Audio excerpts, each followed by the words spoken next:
Every woman knows the sting of being overlooked, dismissed as not quite good enough. Freya felt that shame magnified 100-fold as she stood chained on the auction platform, watching younger, prettier omegas sold to eager bidders while she remained unwanted. Then Alpha King Torvald shocked everyone. He pointed directly at her and declared he wanted the woman they all mocked. The crowd erupted in laughter, certain their king had lost his mind. They saw only a middle-aged healer, past her prime. But Torvald recognized something precious. Wisdom earned through hardship, strength forged in fire, and knowledge that could save his crumbling kingdom. Freya had spent decades delivering babies, healing the sick, and surviving betrayals that would destroy weaker souls.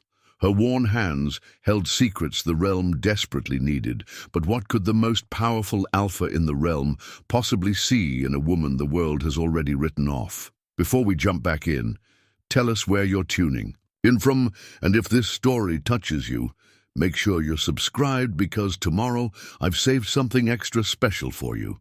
The iron shackles bit into Freya's wrists as the guards led her from the auction platform toward a waiting carriage. Her worn leather satchel, the only possession they'd allowed her to keep, hung heavy against her hip. Inside were the dried herbs, tinctures, and tools that had once made her the most sought-after midwife in 3 villages.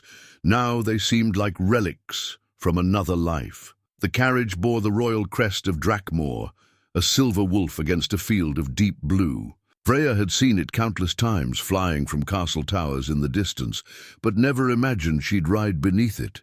The irony wasn't lost on her. At 48, when most women her age were tending grandchildren by their hearths, she was being carted off like a prize heifer to service an Alpha King. King Torvald sat across from her in the carriage, his massive frame filling the opposite bench.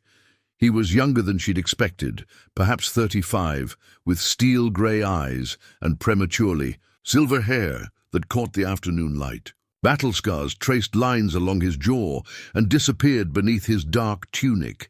Everything about him spoke of controlled power, yet he studied her with an expression she couldn't quite decipher. "You're wondering why," he said, his voice a low rumble that seemed to vibrate through the carriage walls. Freya kept her gaze fixed on her bound hands. "It's not my place to wonder about a king's choices.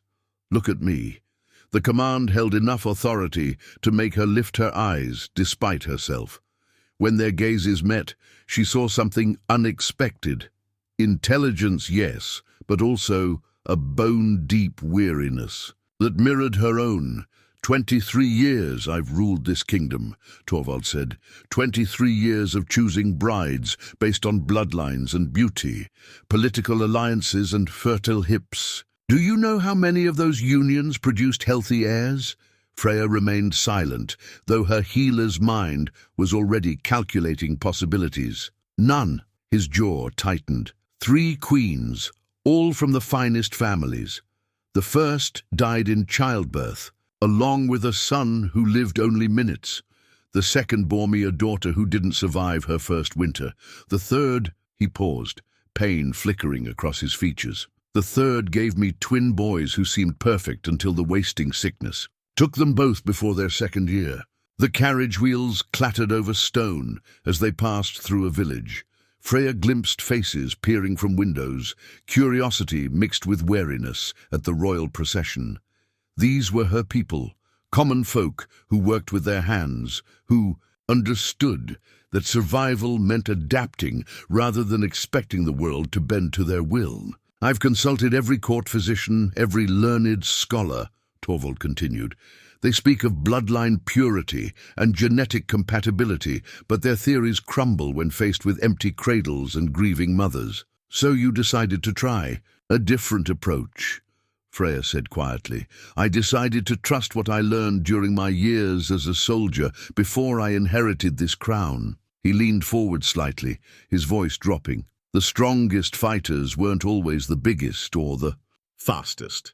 They were the ones who'd survived the most, learned the most, endured the most. They had something the others didn't, the wisdom that comes from facing death and choosing to keep fighting. Freya felt a chill that had nothing to do with the autumn air seeping through the carriage windows. "You think I can give you an heir because I'm a survivor? I think you can give me something more valuable than an heir." Torvald's eyes never left her face. "You can give me hope." The admission hung between them, raw and honest in a way that royal proclamations never were. Freya had delivered enough babies to recognize desperation when she saw it. But this felt different. This felt like a man who'd tried everything else and was making one last impossible gamble. "Tell me about your village," he said, settling back against the cushioned seat. "Tell me about the women you helped, the children you brought into this world." For the first time since the auction, Freya felt something other than shame or fear. She thought of Marta, who'd labored for 2 days before Freya helped turn a breached baby, of young Sarah, whose bleeding Freya had stopped with pressure points the court physicians had never heard of countless nights spent by bedsides mixing herbs by candlelight while frightened families waited for miracles. "I started as an apprentice when I was 14, she began, surprised by the steadiness in her own voice. "My mentor was an old woman named Greta, who'd been delivering babies since before I was born. She taught me to read signs the body gives, long before trouble shows itself, how to position a mother to ease labor, which herbs strengthen contractions, and which ones stop bleeding, how to save a child when everything seems lost." "How many?" Torvald asked. "How many what?" "How many children did you bring safely into the world?" Freya had never counted, but the memories flowed like water. Hundreds, maybe over 1,000 in 34 years of practice. She paused, then added with quiet pride, "I never lost a mother who followed my instructions completely. Some babies couldn't be saved, but the mothers lived to try again." Something shifted in Torvald's expression, a subtle relaxation around his eyes that suggested she'd passed some test she hadn't known she was taking. "The court physicians lose. 1 in 10 mothers," he said, "sometimes more during difficult seasons. Because they treat birth like a battlefield instead of a dance," Freya replied before she could stop herself. The words came out sharper than intended, carrying decades of frustration at watching learned men ignore the wisdom women had passed down through generations. Instead of offense, Torvald showed the faintest hint of a smile. "Tell me more." And so Freya found herself talking about her craft as the carriage rolled through the countryside. She spoke of reading a woman's body like a map, of understanding that each birth was unique despite following similar patterns. She described techniques for easing pain without the heavy sleeping drafts that often did more harm than good. She explained how nutrition during pregnancy could prevent complications the physicians treated as inevitable. The sun was setting when they finally approached the castle, its massive towers silhouetted against a sky painted in shades of gold and crimson. Freya had seen it from a distance countless times, but up close it was even more imposing. Thick stone walls rose like cliffs, dotted with narrow windows that glowed with warm light. And guards in silver armor stood at attention as the carriage passed through the main gate. "One more thing," Torvald said as they drew to a halt in the main courtyard. "The court will expect me to treat you as a typical Omega acquisition. They'll expect you to be meek, grateful, eager to please. Some will test you, looking for weakness they can exploit." Freya's chest tightened. She'd hoped the strange courtesy of the journey might continue, but perhaps she'd been naive. "Show them the healer," Torvald continued, "but keep the survivor hidden until you need her." "Can you do that?" The question surprised her. He was asking, not commanding, giving her agency in a situation where she'd expected to have none. "I've been keeping the survivor hidden for years," she said. "I think I can manage a little longer." "Good." Torvald stepped down from the carriage and turned to offer her his hand. "Welcome to Castle Drakmor, Lady Freya." The title hit her like a physical blow. Not woman or Omega or any of the dozen dismissive terms she'd grown accustomed to. Lady, as if she was someone worthy of respect. As they walked toward the castle's main entrance, Freya caught sight of faces watching from windows and doorways. Servants, courtiers, guards, all curious about the king's unexpected choice. She could read their expressions even in the fading light. Confusion, amusement, disdain. They saw what the auction crowd had seen. A middle-aged woman past her prime, chosen by a king who'd clearly lost his mind. Let them look, she thought, adjusting her grip on the leather satchel that held her life's work. They had no idea what they were truly seeing. The great doors opened before them, revealing a hall lit by dozens of torches and filled with the murmur of evening conversation. Somewhere in that vast space lay her future, uncertain, dangerous, but no longer without hope. For the first time in years, Freya allowed herself to believe that perhaps the best of her story was yet to be written. The great hall fell silent as King Torvald entered with Freya at his side. Conversations died mid-sentence. Goblets paused halfway to lips, and every eye in the room fixed on the unlikely pair. The silence stretched until it became almost unbearable, broken only by the crackling of torches and the soft whisper of silk gowns as courtiers shifted for better views. Lady Astrid was the first to recover her composure. She glided forward with the practiced grace of someone born to court life, her golden hair elaborately braided and adorned with sapphires that matched her eyes. At 26, she was everything Freya was not. Young, beautiful, from an impeccable bloodline that traced back 5 centuries. "Your Majesty," Astrid said, offering a curtsy that managed to be both respectful and subtly mocking. "We heard rumors, but surely they cannot be true. This cannot be your choice, for Lady Freya will be accorded all proper courtesies." Torvald cut her off, his voice carrying the quiet authority that could silence a battlefield. "Anyone who fails to show appropriate respect will answer to me personally." A ripple of whispers spread through the assembled nobles. Chancellor Grimm stepped forward, his thin face creased with concern that didn't quite mask his calculation. At 60, he'd served 3 kings and survived more palace intrigues than anyone cared to count. His survival instincts were telling him this development threatened the careful balance he'd spent decades maintaining. "My lord," Grimm said, his voice oily with diplomatic courtesy, "perhaps we might speak privately about the, arrangements? There are protocols to consider, precedents to examine." "The protocols are simple," Torvald replied. "Lady Freya is my chosen consort. She will be treated as such." He turned to address the room. Now I believe dinner was about to be served. The formal announcement sent another wave of shock through the crowd. Chosen consort, not concubine, not temporary companion, but a position that could lead to marriage and queenship. Freya felt the weight of dozens of stares, some curious, others openly hostile. She kept her expression neutral, but inside her healer's instincts were cataloguing threats the way she might assess a difficult birth. A servant approached to escort Freya to her chambers, but before she could follow, a commotion erupted near the great staircase. A young woman in servant's garb came running, her face pale with panic. "Your Majesty," she called out, ignoring protocol in her desperation. "Please, it's Prince Marcus. He's taken ill, terrible sick, and the physicians don't know what to do." Torvald's composure cracked for just an instant, revealing the fear beneath. Prince Marcus was his brother's son, the only surviving child of royal blood in the current generation. At 8 years old, he represented the kingdom's future in ways that went far beyond simple succession. "Where is he?"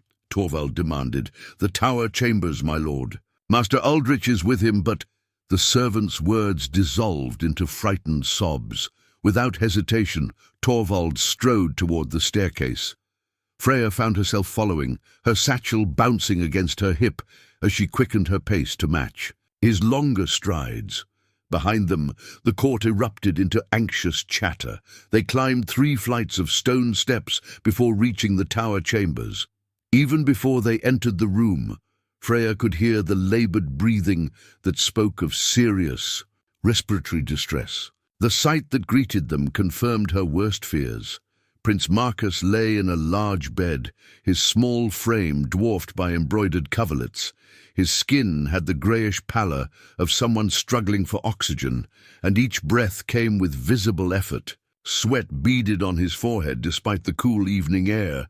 Standing over him was Master Aldrich, the chief court physician, a man in his 50s whose reputation was built more on political connections than medical skill. "What have you done for him?" Torvald asked without preamble. "Bloodletting to balance his humours," Aldrich replied with defensive authority. "Hot poultices to draw out the corrupt vapours. I was about to administer a purge to—" "Stop!" The word came from Freya, spoken with such quiet conviction that even Torvald turned to look at her. She stepped closer to the bed, her trained eye taking in details the court physician had missed or ignored. The child's breathing pattern, the specific color of his skin, the way his small hands clutched at his throat. She'd seen this before. Not often, but enough times to recognize the signs. "May I?" she asked, gesturing toward the boy. Aldrich bristled. "Your Majesty, surely you don't intend to let this village woman—" "Let her examine him," Torvald commanded. Freya placed gentle hands on the child's forehead, checking for fever patterns. She listened to his breathing, noting the subtle wheeze that suggested airway constriction rather than lung infection. Her fingers found his pulse, rapid but not dangerously so, which ruled out several possibilities. "When did this start?" "She," asked the frightened servant who'd summoned them. "About 2 hours ago, milady. He was playing in the gardens, seemed fine, then came in complaining his throat felt tight. Got worse real fast after that." "Was he eating anything, playing near flowers, perhaps handling plants?" The servant nodded eagerly. "Aye, he picked some of them white flowers by the south wall, pretty ones with the sweet smell." Freya's blood chilled. She knew exactly which flowers the girl meant. They grew wild throughout the region and were beautiful but deadly to those with the wrong constitution. Most people could handle them without trouble, but for a small percentage, they triggered a reaction that could kill within hours, if not properly treated. "Thorn blossom reaction," she said to Torvald. "He's not ill. His body is fighting something it sees as poison." Master Aldrich scoffed. "Nonsense! I've studied medicine for 30 years, and I've treated this condition before," Freya interrupted, her voice carrying new authority. "The bloodletting made it worse by weakening him. The hot poultices are restricting his breathing further. If you purge him now, you'll kill him." The words fell like stones into still water. Prince Marcus chose that moment to struggle for air, so desperately that his lips began turning blue. Even Aldrich stepped back in alarm. "What do you need?" Torvald asked. Freya was already opening her satchel, pulling out small cloth packets and glass vials. "Cold water, as much as you can bring. Clean cloths. And I need everyone except you and one trusted servant to leave this room immediately." "I will not be dismissed by some village hedge witch," Aldrich sputtered. "Then watch a prince die because of your pride," Freya snapped back, not looking up from her preparations. "Your choice." The physician's face flushed red with fury, but Torvald's expression left no room for argument. "You heard her. Everyone out except the servant girl." As the room cleared, Freya worked with swift precision. She mixed a particular combination of herbs into a paste, then prepared a different mixture as a tea. Her movements were sure and economical, born of decades practicing in conditions where hesitation meant death. "This paste goes on his throat and chest," she explained as she worked. "It will help open his airways from the outside. The tea is harder. We need to get it into him despite the throat constriction, but it's the only thing that will stop his body's reaction." Torvald helped hold the child, while Freya applied the herbal paste. Almost immediately, Marcus's breathing seemed to ease slightly. The tea was trickier. It took patient spoonfuls, letting him swallow tiny amounts at a time while fighting his body's urge to reject anything foreign. 20 minutes passed in tense concentration, then 30. Gradually, almost imperceptibly, the greyish pallor began to fade from the boy's skin. His breathing grew deeper, less laboured. when he finally fell into natural sleep rather than the semi-consciousness of oxygen deprivation. Freya allowed herself to sink into a nearby chair. "Will he recover fully?" Torvald asked. "Yes, by morning he should be much better. By tomorrow evening, completely normal." Freya wiped sweat from her forehead with a shaking hand. But if anyone had given him that purge, she didn't need to finish the sentence. They both knew how close they'd come to tragedy. "Master Aldrich has been court physician for 15 years, Torvald said quietly. "He would have killed my nephew through ignorance and pride." "Not ignorance," Freya corrected. "Wrong knowledge. He knows things, but he knows them in ways that don't always help real people with real problems." A soft knock interrupted them. The servant girl peered around the door. "Your Majesty, there's a crowd gathering outside. Word spread about the prince and, well, everyone wants to know what's happening." Torvald looked at Freya, then at his sleeping nephew. "Tell them Prince Marcus has recovered thanks to Lady Freya's skill. Tell them exactly that." As the girl hurried away, Freya realized what had just happened. In the space of a single evening, she'd gone from auction prize to the woman who saved the heir. The court below would be buzzing with new gossip, new calculations about her value and position. "You knew this would happen," she said. "Not this specific crisis, but something like it." "I hoped," Torvald admitted. "The kingdom is sick, Freya. Not just from political troubles, but from a kind of spiritual sickness that comes from ignoring wisdom in favor of tradition. I needed someone who could heal in ways the court physicians never learned. And if I'd failed, if the boy had died, then I would have been wrong and we'd both have paid the price." He stood and moved to the window, looking out at the courtyard below, where torches flickered like earthbound stars. "But you didn't fail. You saved him with knowledge they dismissed as worthless, using skills they never bothered to learn." Freya joined him at the window. In the courtyard below, she could see groups of people talking animatedly. Word was spreading. The king's surprising choice had proven herself in the most dramatic way possible. "This changes things," she said. "Yes, it means the real battle is about to begin." The next morning brought both vindication and fresh challenges. Prince Marcus woke clear-eyed and breathing easily, chattering excitedly about the strange dreams he'd had while the nice lady with gentle hands had cared for him. Word of his miraculous recovery spread through the castle like wildfire, but with it came whispers of a different sort. Freya discovered the extent of the problem when she ventured to the castle's ancient library in search of medical texts. She'd been granted permission to use the facility, but the young scholar who served as librarian, a nervous man named Brother Thomas, seemed reluctant to let her handle the precious volumes. "Perhaps," he suggested diplomatically, "you might tell me what you seek, and I could locate the appropriate passages for you?" "I can read, Brother Thomas," Freya replied patiently. "I need to see the complete texts, not selected excerpts." His discomfort was palpable. "Of course, milady, I meant no offense. It's simply that these volumes are very old, very valuable, and you've been told not to let the village woman damage them with her rough hands," Freya finished for him. "I understand. Who gave you those instructions?" Before he could answer, a familiar voice spoke from behind her. "I did." Freya turned to find Master Aldrich approaching, flanked by two younger physicians who looked like they'd rather be anywhere else. The court physician's face was carefully composed, but she could see the anger simmering beneath his professional mask. "Master Aldrich," she acknowledged with a slight nod. "Lady Freya." The title came out like he was tasting something unpleasant. "I trust you understand that these medical texts represent centuries of accumulated knowledge.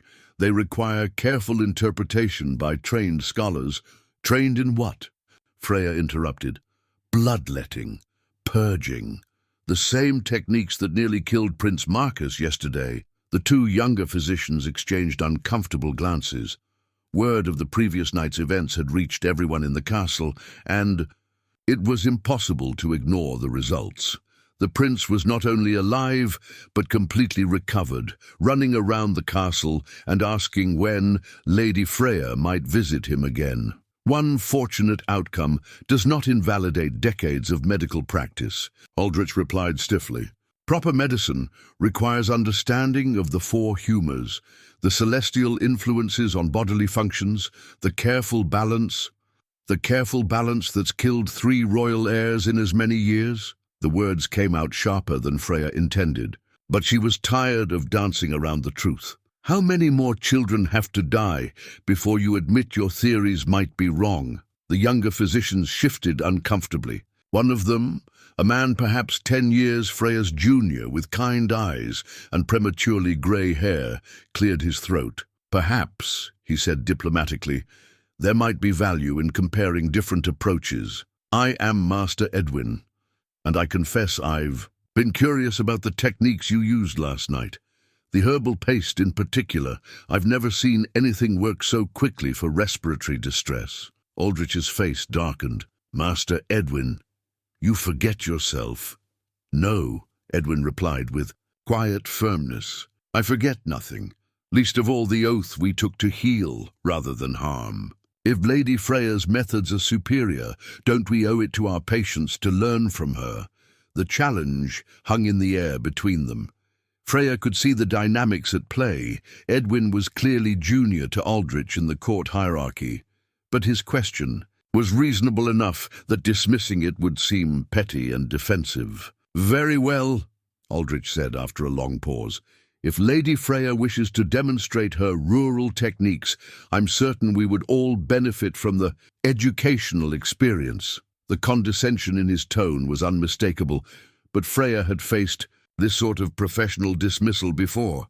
Male physicians who couldn't accept that a woman, especially one without formal training, might know something they didn't. I'd be happy to share what I've learned, she replied calmly, though I should warn you, some of it contradicts what you've been taught. I'm sure it does, Aldrich said with a thin smile. They were interrupted by the arrival of a breathless servant. Lady Freya, His Majesty requests your immediate presence in the East Wing. There's a situation requiring your particular skills. Freya followed the servant through corridors she was still learning to navigate, aware that the 3 physicians trailed behind her. Whatever was happening, word had clearly reached them as well. The East Wing housed the quarters of the castle's senior staff and their families. As they approached a particular door, Freya could hear sounds that made her healer's instincts leap to attention. The unmistakable cries of a woman in advanced labor, punctuated by worried voices and the kind of tension that meant complications. King Torvald met them in the hallway outside the chamber. His expression was grim but unsurprised, as if he'd been expecting exactly this sort of crisis. Martha, the head cook's wife, he explained tersely. She's been laboring since before dawn. The midwife they summoned from the village says the baby is positioned wrong and, he gestured helplessly, she's asking for you specifically. Through the partially open door, Freya could see a woman in her 30s lying on a simple bed, her face flushed with exertion and pain. An elderly midwife hovered nearby, wringing her hands and muttering prayers that suggested she'd reached the limits of her knowledge. How long has she been pushing? Freya asked, already moving toward the room. Hours, Torvald replied. The village. Midwife says the child won't come, that it's too big or positioned wrong. She's talking about... He paused, clearly uncomfortable with the subject matter. Cutting the baby out, Freya finished grimly. It was an option sometimes discussed in desperate circumstances, though it almost invariably killed the mother and often the child as well. Behind her, she heard Aldrich mutter something about women's business and natural processes, but she was already entering the chamber, her focus narrowing to the medical crisis at hand. Martha looked up as Freya approached, her eyes wide with pain and fear. Lady Freya, they said you might be able to help. Let me see what's happening, Freya replied, settling beside the bed. She spoke briefly with the village midwife, a woman named Agnes who'd been practicing for 40 years but had clearly encountered something beyond her experience. "The baby's coming backwards," Agnes explained in a whisper. "Feet first, but sideways too. I can't get Purchase to turn it, and she's getting weaker." Freya nodded, her trained hands already, beginning the careful examination that would tell her exactly what they were dealing with. What she discovered made her heart sink. This was indeed a complicated breech presentation, made worse by the baby's position and the mother's exhaustion from hours of futile pushing. "Can you save them?" Martha asked, her voice barely above. A whisper. "I'm going to try," Freya replied, "but I need you to trust me completely, even when what I do seems wrong or frightening. Can you do that?" Martha nodded, gripping her husband's hand so tightly her knuckles were white. Freya turned to find Master Edwin standing in the doorway. "I need hot water, clean cloths, and someone with steady hands to assist me. Are you willing?" Edwin stepped forward without hesitation. "Tell me what to do." Behind him, Aldrich made a sound of disapproval. "This is highly irregular. A court physician assisting a woman who saved the prince's life yesterday." Edwin cut him off. "Stand aside or help, Master Aldrich, but don't interfere with someone trying to save 2 lives. What followed was an hour of delicate, exhausting work that pushed Freya's skills to their absolute limit. The baby had indeed become twisted during its descent, requiring careful manipulation to reposition it without causing injury to mother or child. It was the kind of procedure that demanded not just knowledge, but intuition, the ability to feel what couldn't be seen and respond to subtle changes that might mean the difference between life and death. Master Edwin proved to be an excellent assistant, following instructions precisely and asking intelligent questions when he didn't understand her reasoning. Even Agnes, the village midwife, contributed valuable observations about Martha's condition and stamina. When the baby finally emerged, a healthy girl who announced her arrival with robust cries, the relief in the room was palpable. Martha wept with exhaustion and joy, while her husband stammered grateful thanks. Agnes crossed herself and muttered prayers of thanksgiving. "How did you know?" Edwin asked as they cleaned up afterward. "The positioning technique you used, I've never seen anything like it in any medical text." "Because it's not in the texts," Freya replied, carefully washing her hands in the basin of warm water. "It's something you learn by doing, by feeling your way through problems that don't have written solutions. My mentor taught me that sometimes the old ways work better than the new theories." Edwin nodded thoughtfully. "Could you teach it? The technique, I mean. There must be other cases where such knowledge could save lives." "Of course, but—" Freya glanced toward the doorway where Master Aldrich stood, his expression unreadable. "I suspect not everyone would welcome such teaching. Let me worry about—" "Master Aldrich," Edwin replied quietly. "There are others among the court physicians who believe healing should come before pride." As they prepared to leave the chamber, King Torvald approached Freya. "Word of this will spread quickly," he said. 2 dramatic successes in 2 days. The court is beginning to take notice." "Good notice or bad notice?" Freya asked. "Both," Torvald replied grimly. "Those who genuinely care about the kingdom's welfare are starting to see your value, but those who profit from the current system are beginning to view you as a threat." Through the window, Freya could see the afternoon sun casting long shadows across the courtyard. Somewhere in those shadows, she knew, enemies were already beginning to plan their response to the changes she represented. The battle for acceptance had begun, but she was no longer fighting it alone. 3 weeks after her arrival at Castle Drakmore, Freya had fallen into a routine that would have seemed impossible during those first terrifying hours on the auction block. Her mornings were spent in the makeshift medical chamber Torvald had arranged for her, a sunny room in the South Tower that had once been a lady's solar. Afternoons found her either in the library, studying the castle's collection of medical texts, or walking the grounds, cataloguing the wild herbs that grew in abundance around the fortress walls. The king's personal seal ring had become a familiar weight on her finger, its silver surface worn smooth by generations of royal hands. Torvald had given it to her the previous week, explaining that it would grant her authority to requisition supplies and summon assistance without having to justify every request to skeptical courtiers. The gesture had meant more to her than he might have realized. It was a tangible symbol of trust that went far beyond their unusual arrangement. On this particular morning, she was examining a collection of dried herbs when a gentle knock interrupted her concentration.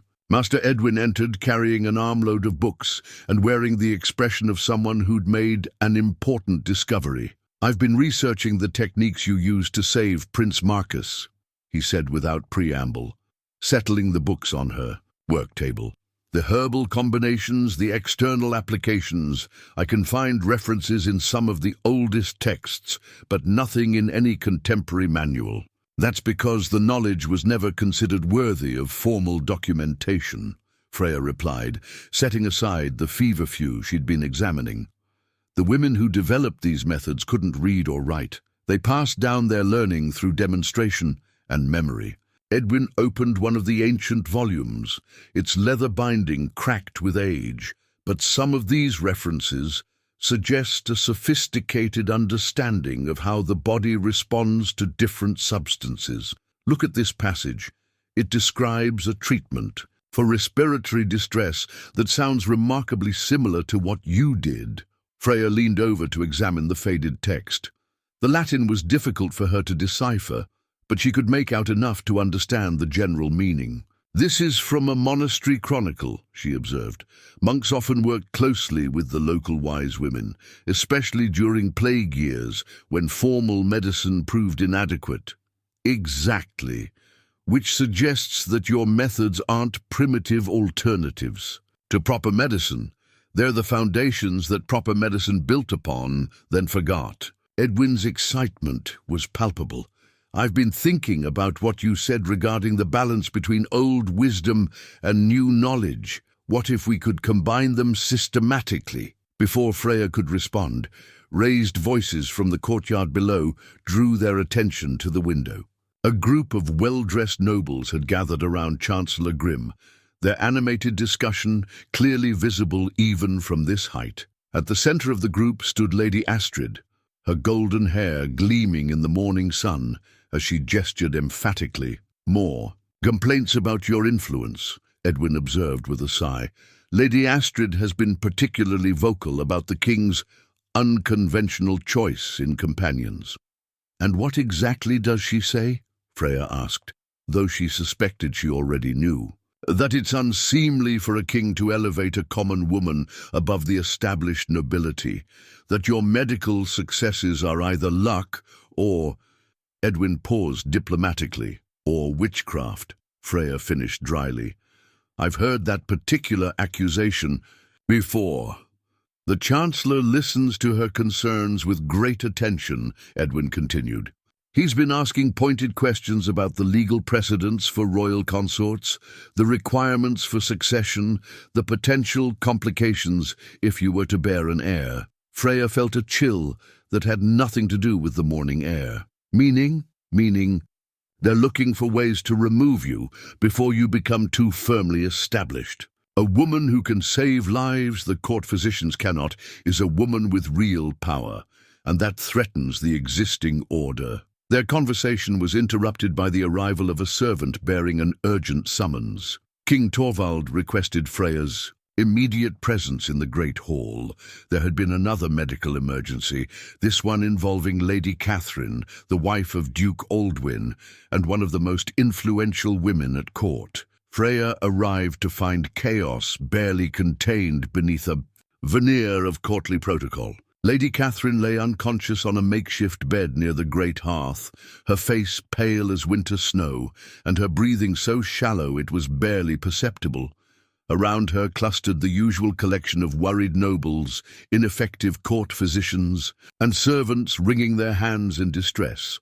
Master Aldrich was already present, of course, along with 2 other senior physicians. They'd clearly been attempting their standard treatments. Bloodletting bowls sat nearby, still warm, and the sickly sweet smell of various poultices hung heavy in the air. None of it appeared to be helping. "What happened?" Freya asked King Torvald. As she approached the makeshift sickbed, "She collapsed during the morning meal," he replied grimly. "One moment she was discussing plans for her daughter's wedding, the next she was on the floor convulsing. The seizures stopped, but she hasn't awakened since." Freya knelt beside Lady Catherine, her trained eyes taking in details the court physicians seemed to have missed. The woman's pupils were contracted to pinpricks despite the dim lighting. Her skin had a greyish undertone that spoke of circulation problems, and there was a faint but distinctive odour about her that triggered recognition in Freya's memory. "Has she eaten anything unusual recently?" Freya asked. "Tried any new medicines or tonics?" Duke Aldwyn, a heavy-set man in his 50s, wrung his hands anxiously. "She's been taking a tonic for her headaches, something Master Aldrich recommended." "A perfectly standard preparation," Aldrich interrupted defensively. "Willow bark, chamomile, and a small amount of mercury to balance the humours. I've prescribed it dozens of times without incident." Freya's blood ran cold. Mercury poisoning. She'd seen it before, though thankfully not often. The symptoms matched perfectly: the collapse, the unconsciousness, the distinctive pallor. But mercury poisoning from a prescribed tonic meant either a preparation error or deliberate overdose. "How long has she been taking this tonic?" she asked. "About a week," Duke Aldwyn replied. "The headaches have been getting worse recently, so Master Aldrich increased the dose." "By how much?" Freya's voice carried a sharp urgency that cut through the murmur of conversation around them. Aldrich bristled at her tone. "I doubled the mercury content, as is standard practice when initial treatment proves insufficient. Any competent physician would know that mercury accumulates in the body." Freya snapped, her patience finally exhausted. "Double doses don't just double the effect, they can create toxic levels that shut down vital organs." The accusation hit the assembled crowd like a thunderclap.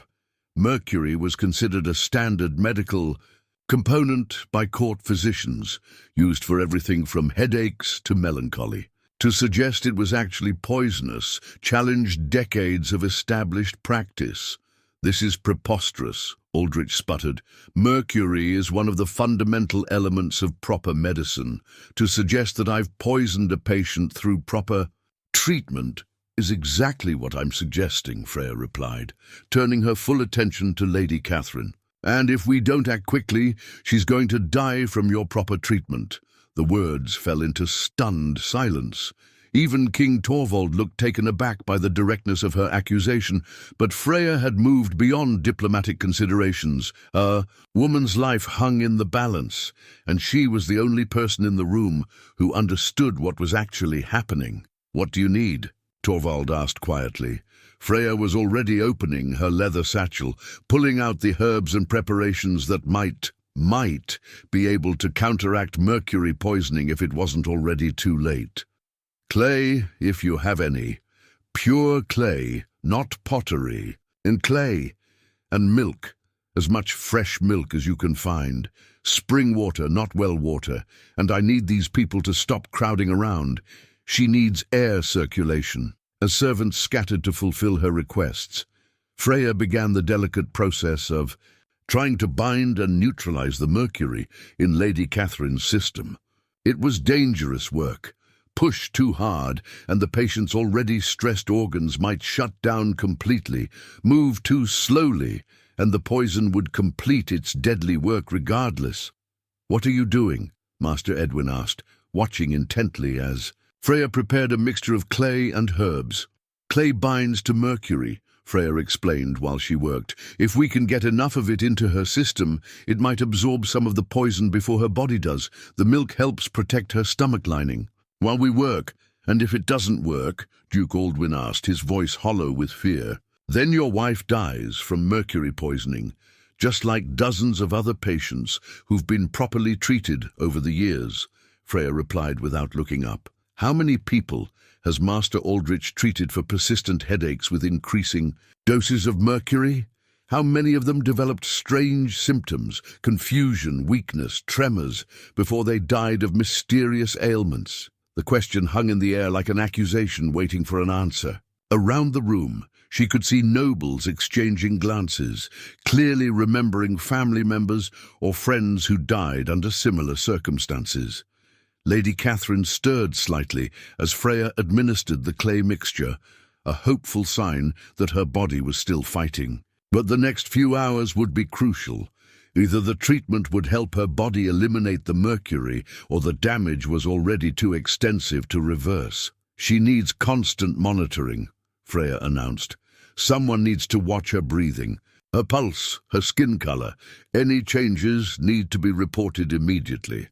"I'll stay with her," Duke Aldwin volunteered immediately. "And I'll assist," Master Edwin added, ignoring the sharp look from Master Aldrich. "If Lady Freya's methods can save Lady Catherine, I want to understand how." As arrangements were made for the vigil, Freya became aware of the whispered conversations taking place around the edges of the great hall. Her direct challenge to Master Aldrich had been witnessed by dozens of courtiers, and word would spread quickly throughout the castle.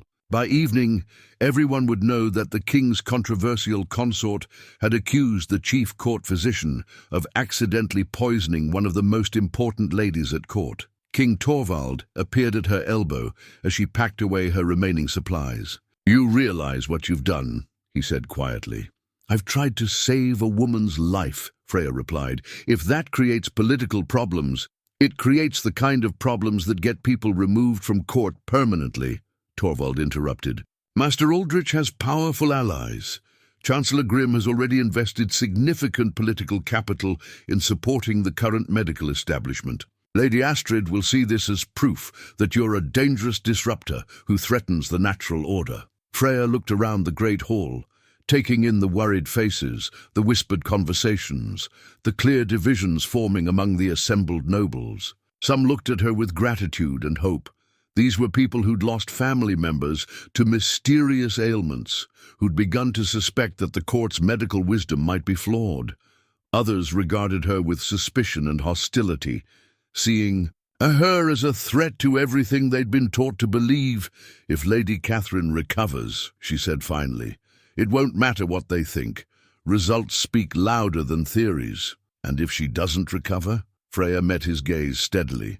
"Then I'll have failed to save someone who was already dying from someone else's mistakes, but at least I'll have tried something other than bleeding her and giving her more mercury." That evening, as Freya sat by Lady Catherine's bedside monitoring her patient's slow but steady improvement, she reflected on how quickly everything had changed. 3 weeks ago, she'd been a woman with no future, sold at auction like livestock. Now she was at the center of a battle for the kingdom's soul, a battle between old wisdom and established ignorance, between healing and tradition, between hope and the comfortable certainties that kept people in power. Through the window, she could see lights burning late in Chancellor Grimm's quarters, and she knew that plans were being made. The challenge had been issued and accepted. Now she would discover just how much King Torvald's protection was worth when the real enemies began to move. Lady Catherine's recovery took 4 days, but when she finally sat up in bed asking for her favorite tea and complaining about the bland invalid food, the victory was complete. Word spread through the castle with the speed of wildfire. The woman everyone expected to die from her mysterious collapse was not only alive, but completely restored to health. More importantly, she was telling anyone who would listen that Lady Freya had saved her life when the court physicians had failed. The political implications were immediate and far-reaching. Duke Aldwin, one of the most powerful nobles in the kingdom, now owed Freya a debt of gratitude that extended beyond mere courtesy. His wife's public endorsement of Freya's methods carried weight that couldn't be dismissed or explained away. When Lady Catherine announced that she would never again trust her health to mercury-based treatments, it sent shockwaves through the medical establishment. Freya discovered the true depth of those shockwaves when she found a collection of letters, hidden beneath a loose floorboard in her chamber. Someone had been careless, or perhaps deliberately careless, in concealing correspondence that revealed the extent of the conspiracy forming against her. The letters were unsigned, but the handwriting was distinctive enough for her to recognize. Chancellor Grimm's careful script detailed concerns about the growing influence of unqualified practitioners and the dangerous precedent of elevating common-born individuals above their natural station. More troubling were references to foreign interests who shared these concerns and might be willing to provide assistance in restoring proper order, but it was the final letter that made her blood run cold. Written in a different hand, one she didn't recognize. It spoke plainly of eliminating the threat she represented, not through political maneuvering or court intrigue, but through more direct methods that would appear accidental or natural. "They mean to kill me," she said to Torvald that evening as they walked in his private garden. The space was beautiful even in autumn, with carefully tended beds of herbs and flowers that reminded her painfully of her old life. But tonight, the shadows between the plants seemed to hide potential threats. Torvald's jaw tightened as he finished, reading the intercepted correspondence. Chancellor Grimm has always been cautious about change, but this goes far beyond normal political opposition. These references to foreign assistance, that suggests treason. "Who would want to destabilize your kingdom?" Freya asked, though she suspected she already knew the answer. "Several neighboring realms would benefit if Drakmor fell into chaos," Torvald replied grimly. "King Harold of Valethorn has been expanding his territory for years, always looking for weak points in his neighbors' defenses. Prince Regent Marcus of Ironhold has never forgiven us for refusing his sister's marriage proposal 5 years ago. Either of them might fund internal opposition, if it served their purposes." They paused beside a fountain where water trickled musically over carved stone. In the moonlight, Freya could see the strain etched in Torvald's features, the weight of ruling a kingdom under constant threat, of making decisions that affected thousands of lives, of watching enemies gather both outside and within his borders. "There's something else," he said quietly.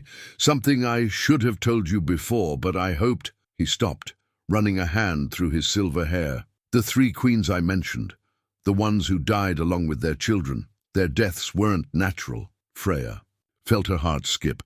"What do you mean?" "At the time, the court physicians attributed their deaths to complications of childbirth, to genetic weaknesses in the royal line, to the will of the gods. But looking back with what I know now," he met her gaze, "I think they were murdered, poisoned gradually, in ways that would seem like natural causes. The implications hit her like a physical blow, by the same people who are now planning to eliminate me. It makes sense from their perspective," Torvald said bitterly. "Keep the king isolated, dependent on their counsel, without a strong queen, who might challenge their influence. When I chose you, I disrupted a pattern they'd spent years establishing. But why reveal this now? If you suspected—" "Because now I have proof," Torvald interrupted, producing another letter from his coat. "This came through different channels, from one of my agents in Valethorn. It details payments made to Chancellor Grimm over the past 6 years, payments that coincide exactly with the deaths of my previous wives." Freya read the document by moonlight, her healer's mind cataloguing the dates and amounts. The pattern was unmistakable. Each payment had come shortly before a royal death, with larger sums following successful eliminations. "He's been working for your enemies all along," she said. "And now those same enemies see you as a threat that must be eliminated before you can strengthen my position too much." Torvald's voice carried a deadly quiet that reminded her he'd been a warrior before he was a king. "They made a mistake, though. They revealed themselves too early, before they'd found a way to remove you quietly. So, what do we do?" Torvald was quiet for a long moment, staring into the fountain's dark water. When he spoke, his voice carried the weight of decision. "We spring our own trap, let them think their plans are succeeding while we gather evidence of their treason. But first, he turned to face her fully. "I need to know if you're willing to take the risk. What I'm proposing will put you in real danger, not just from political maneuvering, but from people who've already proven they're willing to commit murder." Freya thought of the women she'd failed to save over the years, the children who died despite her best efforts, the countless times she'd fought death with nothing but knowledge and determination. She thought of Prince Marcus, healthy and laughing, because she'd been there to treat him properly, of Lady Catherine, alive because someone had challenged the deadly ignorance of court medicine. "I've spent my whole life fighting for people who couldn't fight for themselves," she said finally. "I'm not going to stop now just because the stakes are higher." "Then we need to move carefully," Torvald said. "Chancellor Grimm suspects I know about his activities, but he doesn't know how much evidence we've gathered. Lady Astrid believes she's manipulating court opinion against you, but she doesn't realize we're aware of her foreign connections. Master Aldrich thinks his position is secure despite recent setbacks. He has no idea we've documented his treatment failures. What about Master Edwin and the other physicians who've been willing to learn from my methods? They'll be crucial," Torvald agreed. "If we can demonstrate that your approach to healing is not only more effective, but also more honest than the established system, it will be harder for our enemies to portray you as a dangerous outsider, threatening the kingdom's stability." They spent the next hour developing their strategy, speaking in low voices while the fountain masked their conversation from potential eavesdroppers. By the time they returned to the castle, they had the outline of a plan that would either expose the conspiracy threatening the kingdom or get them both killed in the attempt. As Freya prepared for bed that night, she reflected on how strange her life had become. 6 weeks ago, her biggest concern had been whether she'd have enough dried herbs to last the winter. Now she was planning to expose treasonous plots and foreign conspiracies while trying to survive long enough to revolutionize. Royal medicine. She touched the king's seal ring on her finger, feeling its weight as both symbol and responsibility. Tomorrow would bring new challenges, new dangers, and new opportunities to prove that wisdom could triumph over ignorance, that healing could overcome harm, that a woman dismissed by the world as worthless could become the key to a kingdom's salvation. Through her window, she could see lights still burning in the Chancellor's quarters. Somewhere in those rooms, her enemies were making their own plans, confident that a middle-aged woman from a village they couldn't even name would be easy to eliminate when the time came. They were about to discover just how wrong they could be. They do. Attempt on Freya's life came during the Feast of Harvest, when the great hall was filled with nobles celebrating the year's bounty. It was a clever choice. With hundreds of people present and wine flowing freely, a sudden illness or collapse could easily be attributed to overindulgence or simple misfortune. Freya had been expecting something, though not necessarily that night. She'd taken precautions learned from years of dealing with jealous rivals and suspicious neighbors, testing her food carefully, varying her routines, staying alert for signs of danger. But the poisoner had been more subtle than she'd anticipated. The silver goblet from which she'd been drinking had been handled by dozens of servants throughout the evening.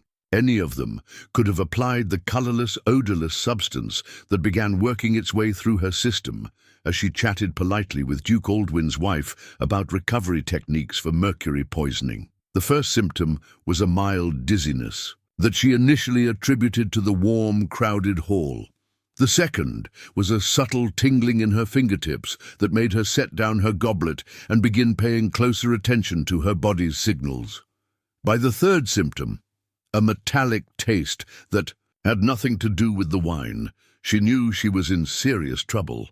"I need to step outside for some air," she murmured to Lady Catherine, who was seated beside her at the high table. "Of course, dear, you look a bit pale. All this excitement can be overwhelming." Freya made her way toward the great doors as casually as she could manage, fighting the increasing disorientation that threatened to make her stumble. Whatever she'd been given was working fast, which meant she had very little time to counteract it before the effects became irreversible. King Torvald caught up with her in the corridor outside the hall.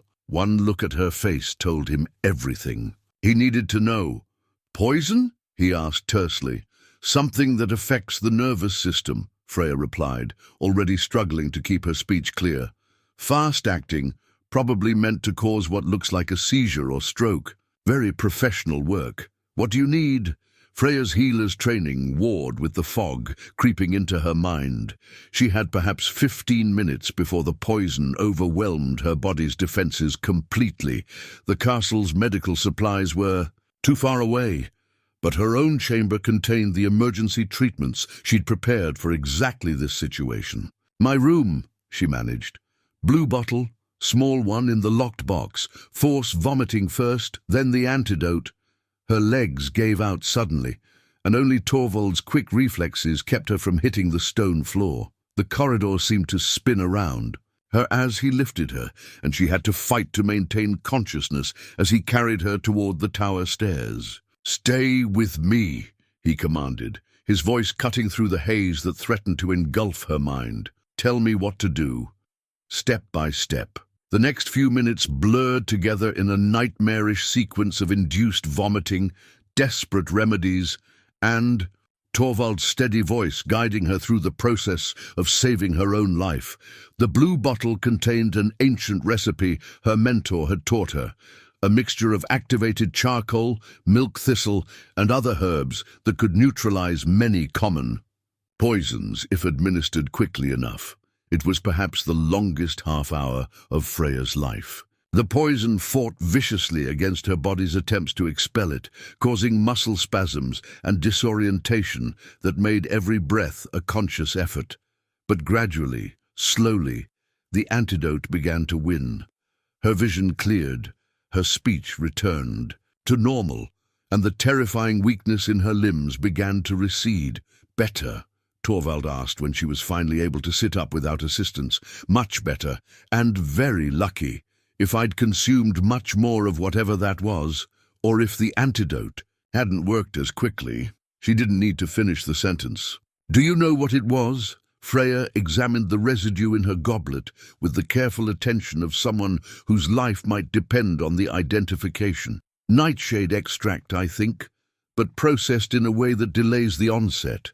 Sophisticated preparation, not something any village hedge witch could manage." "Which means it came from someone with access to professional poisoners," Torvald said grimly. "Someone with enough resources to import expertise from outside the kingdom, or someone with contacts among the court physicians," Freya added. "Some of the techniques required for that preparation are similar to standard medical procedures." They were interrupted by a soft knock at the door. Master Edwin entered, his face creased with concern. "Your Majesty? Lady Freya? Word reached me that you'd taken ill." He stopped mid-sentence as he took in the scene, the evidence of induced vomiting, the medical preparations scattered across the table, the unmistakable signs of someone who'd recently been fighting for their life. "Poison," Edwin said immediately. "Who?" "That's what we intend to find out," Torvald replied. "But first, I want you to examine that goblet. If anyone can identify the specific substances used—" "I can do better than identify them," Edwin interrupted, his eyes hardening with professional anger. "I can tell you where they came from. That particular combination of nightshade derivatives, I've seen it before." Freya and Torvald exchanged glances. "Where?" Freya asked. "In Master Aldrich's private laboratory. He's been experimenting with various preparations, supposedly for legitimate medical purposes. But that specific mixture—" Edwin's voice trailed off as the implications became clear. "He's been developing assassination tools under cover of medical research," Torvald finished. "How long has this been going on?" "Months, possibly longer. I thought he was working on new treatments for various conditions, but if you're right about the source of Lady Freya's poisoning," Edwin looked genuinely stricken. "I may have been helping him perfect murder weapons without realizing it." The revelation added another layer to their understanding of the conspiracy. Master Aldrich wasn't just an incompetent physician whose pride had been wounded by Freya's superior knowledge. He was an active participant in the plot to eliminate her. possibly the same plot that had killed Torvald's previous wives. "We need to act quickly," Freya said, struggling to her feet despite Torvald's protests. "If they tried once tonight and failed, they'll know I survived and identified the poison. They'll either flee or escalate to more direct methods." "You need rest," Torvald argued. "You're barely recovered. I'm recovered enough to think clearly, and that's what matters right now." Freya moved to her window and looked down at the courtyard, where late departing guests were making their way to waiting carriages. "Look, see Chancellor Grimm speaking with that group by the main gate, and Lady Astrid in deep conversation with men I don't recognize.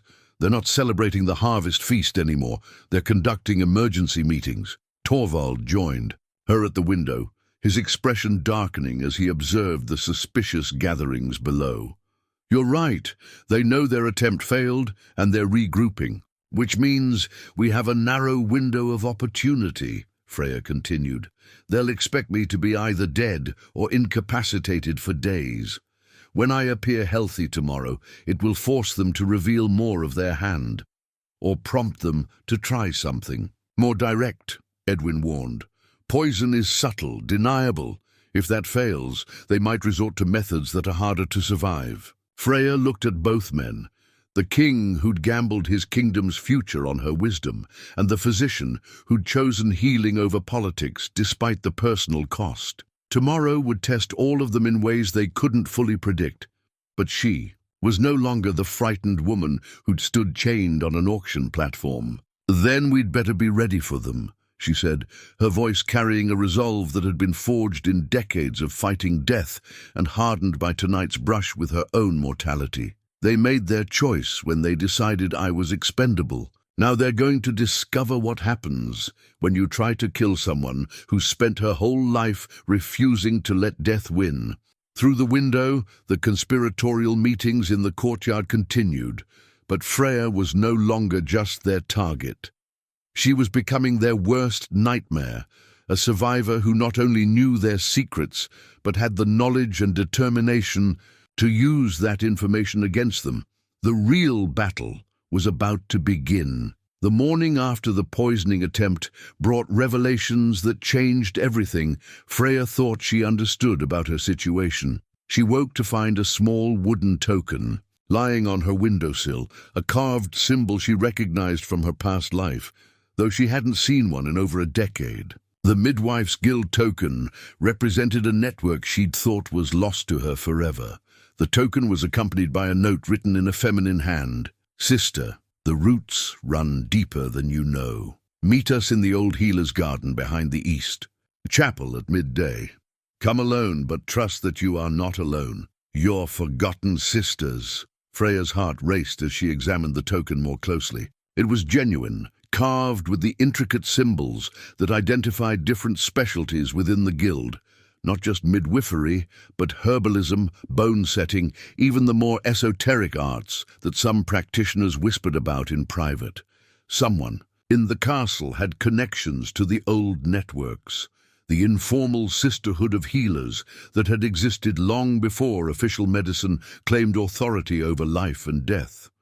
She spent the morning in careful preparation, maintaining the pretense of recovery from her sudden illness, while actually planning for what might be the most important meeting of her life. If other members of the guild were working within the castle, it meant the resistance to the corrupt medical establishment went far beyond her individual efforts. The old healer's garden proved to be exactly what its name suggested, a neglected plot behind the East Chapel, where medicinal herbs had once grown in carefully tended beds. Now it was overgrown with weeds, but Freya's trained eye could still identify the remnants of what had been an impressive collection of therapeutic plants. She wasn't surprised to find she wasn't the first to arrive. 3 women waited for her, among the tangled vines and forgotten herb beds, and she recognized each of them despite their careful attempts at concealment. Marta, the head of kitchen staff, was a woman Freya had seen countless times,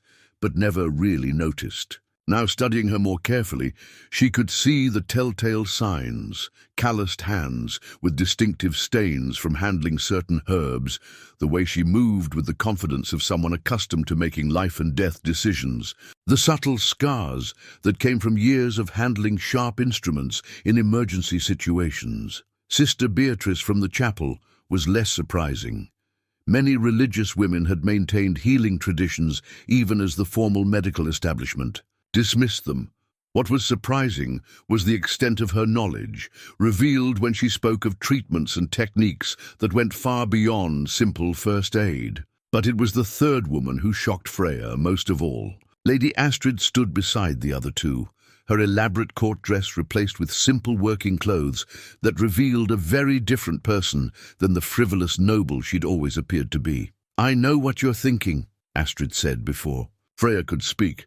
"How long have I been working against you? What's the real conspiracy? Can you trust anything I say?" The answers are never. It's more complicated than you imagined, and you'd better, because I'm probably the only thing standing between you and a very painful death. Freya found herself speechless, her mind racing to reassemble everything she'd believed about the forces arrayed against her. "Lady Astrid has been our agent in the highest circles of court for 3 years, Marta explained.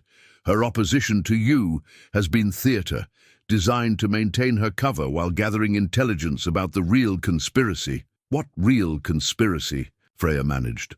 "The one that goes far beyond Chancellor Grimm's petty corruption or Master Aldrich's wounded pride," Sister Beatrice replied. "The one that threatens not just this kingdom, but the survival of healing knowledge throughout the known world." Astrid stepped forward, her expression grim. "What do you know about the Order of the Closed Hand?" Freya shook her head. She'd never heard the name, but something about it sent chills down her spine. "They're a secret society that's been working for decades to consolidate all medical knowledge under their control," Astrid continued. "Not just in Drakmor, but in every kingdom, every major city. They eliminate traditional healers, burn libraries of herbal knowledge, and replace effective treatments with their own standardized methods. Methods that keep people sick enough to need constant treatment, but never quite healthy enough to be independent." Marta added bitterly, "It's about power, not healing. Control, not cures." The pieces began falling into place in Freya's mind. The mercury treatments, the bloodletting, the deliberate rejection of anything that actually works. "It's not incompetence, Sister Beatrice." "Confirmed. It's policy. Keep the population dependent on official medicine, eliminate anyone who might threaten that dependence, and gradually erase the knowledge that could make their monopoly unnecessary. And I represent exactly the kind of threat they've been working to eliminate," Freya said, understanding finally dawning. "Not just you," Astrid replied. "All of us.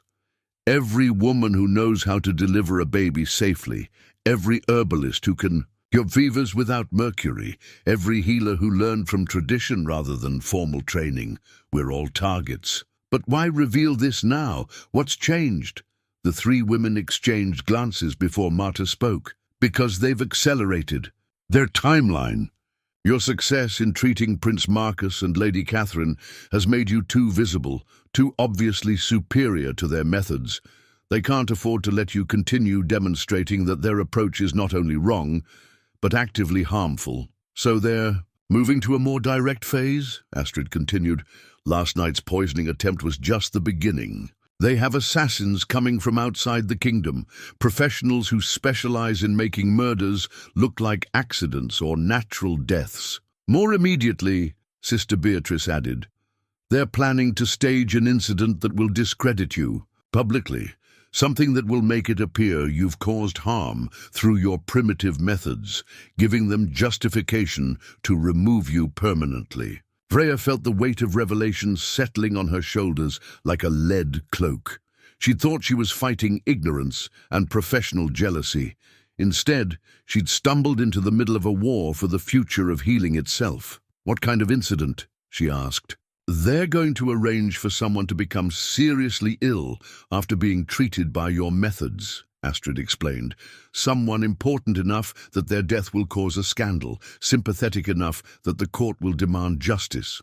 They'll use it to prove that traditional healing is dangerous, that only officially trained physicians should be allowed to practice medicine. Who?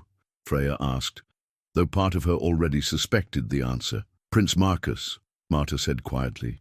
They're going to poison him again, but this time with something that will mimic the symptoms of the condition you treated him for originally. When he dies, they'll claim your treatment caused a delayed reaction that killed him.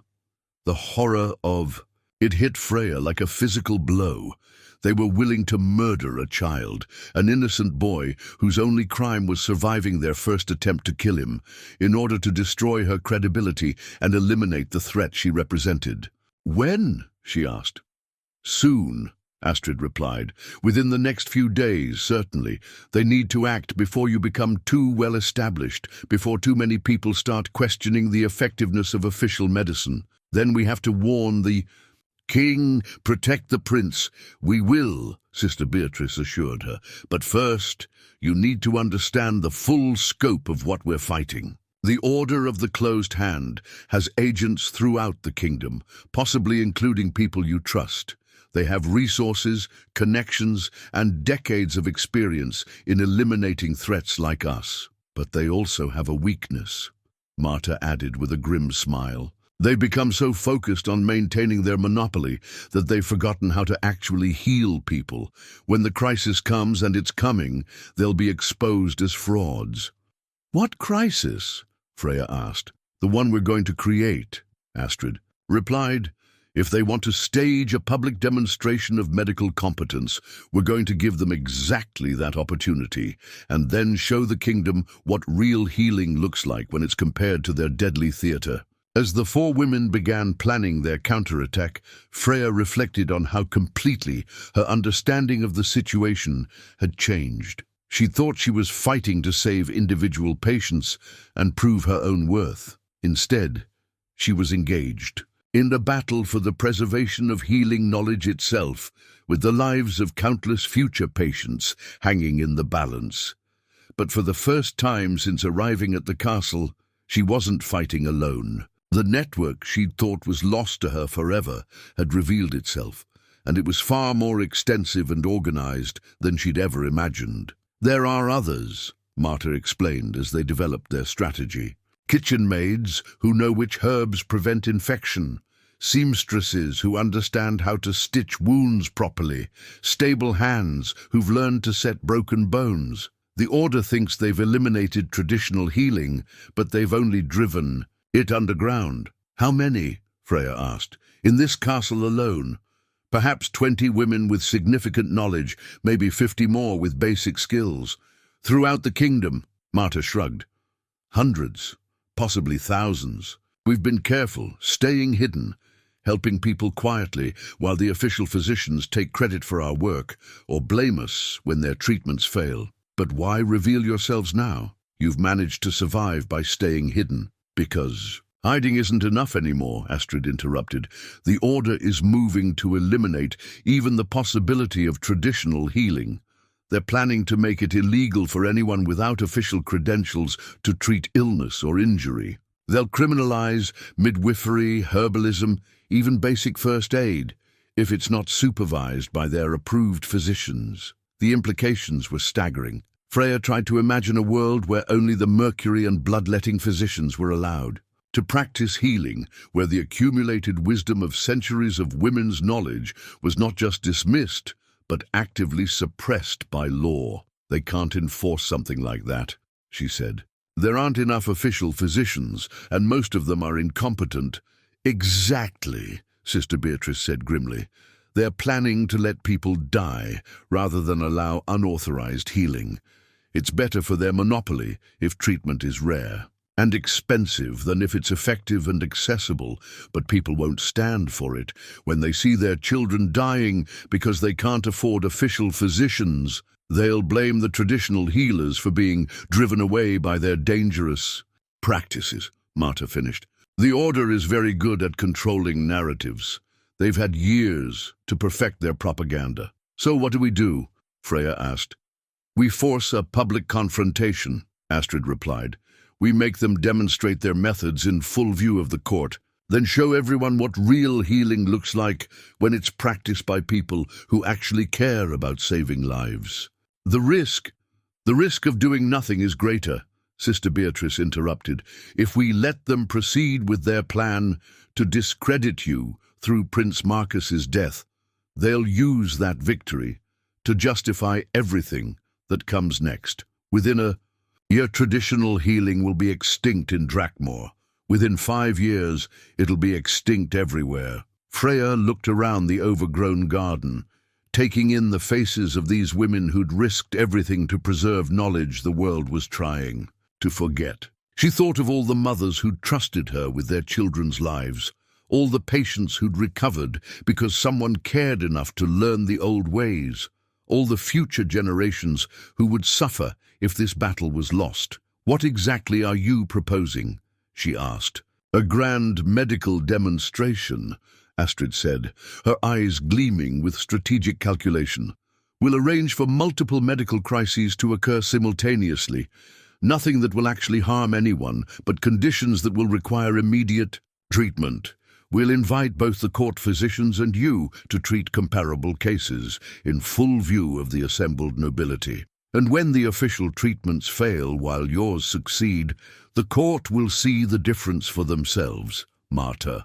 "Finished. No propaganda, no excuses, just direct comparison between methods that work and methods that kill." "It's dangerous," Freya said. "If something goes wrong, if someone actually gets hurt." "People are already getting hurt," Sister Beatrice pointed out. "They're dying from mercury poisoning, from infections caused by dirty instruments, from treatments that ignore how the body actually works. At least this way, when people die, it'll be from the official methods, not ours. And if we succeed?" "If we succeed," Astrid said, "we'll have demonstrated that the Order's entire approach to medicine is not just wrong, but deliberately harmful.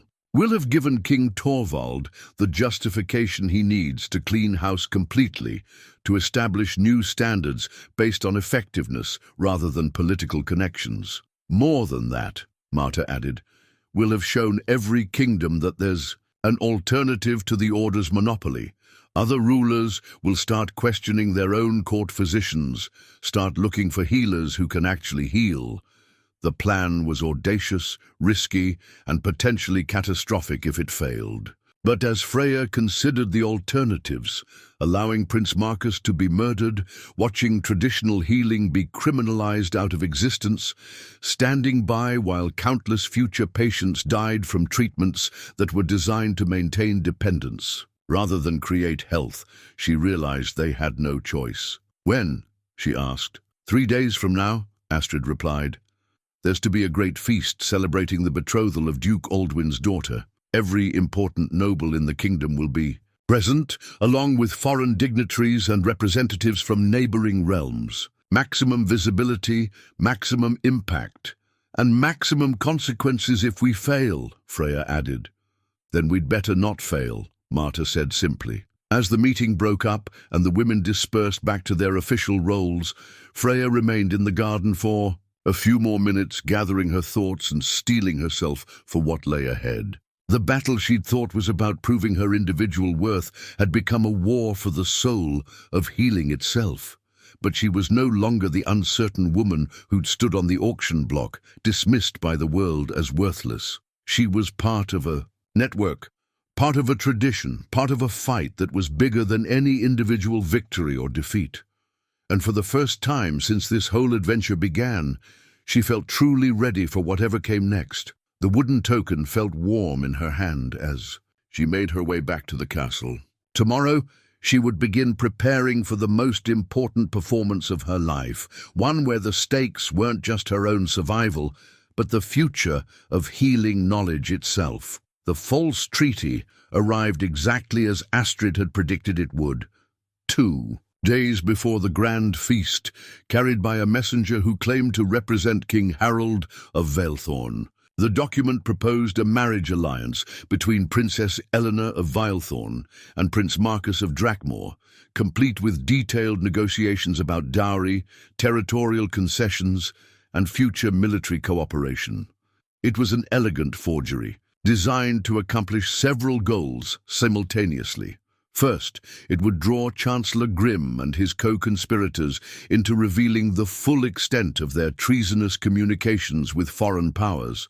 Second, it would force them to accelerate their timeline for eliminating both Freya and Prince Marcus, since the proposed marriage alliance would make the boy even more valuable alive than dead. Finally, and most importantly, it would provide the perfect opportunity for the grand medical demonstration that would expose the Order of the Closed Hand once and for all. Freya watched from her chamber window as the messenger was escorted to Chancellor Grimm's quarters, knowing that within hours the document would trigger a flurry of secret communications and emergency meetings. The trap was set. Now they had to wait for their enemies to walk into it. The waiting was the hardest part. For 2 days, Freya maintained the pretense of recovering from her mysterious illness while secretly making final preparations for the confrontation to come. She reviewed every technique she might need, double-checked her supplies of herbs and medicines, and went over the plan again and again with her newly revealed allies. Master Edwin proved invaluable during these preparations, not just for his medical knowledge, but for his insights into how the court physicians would likely respond to various challenges. He'd been observing their methods for years, documenting their failures and successes with the detached precision of a true scholar. Master Aldrich will default to bloodletting and mercury for almost any condition, he explained during one of their planning sessions. Master Corwin prefers purging and hot poultices. Master Frederick relies heavily on astrology and will probably spend more time consulting star charts than examining patients. None of them have much experience with genuine emergency medicine. They're accustomed to treating noble ailments that develop slowly and can be managed with extended consultations. What about their assistants? Freya asked. Younger men who know the official theories but have limited practical experience. They've been trained to follow established procedures rather than think independently. When faced with something unexpected, they'll look to their masters for guidance rather than trusting their own observations. Good, Freya said. That means they'll be predictable. When the crisis hits, they'll respond according to their training rather than adapting to the actual situation. King Torvald joined them that evening for a final review of the plan. His expression was grim but determined. The past few days had brought additional evidence of the conspiracy against his kingdom, including intercepted messages that confirmed the Order of the Closed Hand's involvement in the deaths of his previous wives. The messenger from Valethorn met secretly with Chancellor Grimm last night, he reported. They were observed exchanging additional documents and what appeared to be a substantial sum of money. My agents also observed Lady Astrid. He paused, still adjusting to the revelation of her true loyalties. They observed our friend meeting with several individuals who don't appear in any official court records. Professional assassins, Freya said. It wasn't a question, almost certainly, which means they're planning something more direct than poison for tomorrow's feast. They can't afford to let this marriage alliance proceed, and they can't risk another failed attempt on your life. Let them come, Freya replied with a confidence that surprised her. Tomorrow night we'll have the entire court watching. If they want to make their move in public, it'll only make our victory more complete, or our defeat more spectacular, Torvald pointed out. Then we'd better make sure we win. The day of the great feast dawned clear and cold, with the kind of crisp autumn air that seemed to sharpen everything.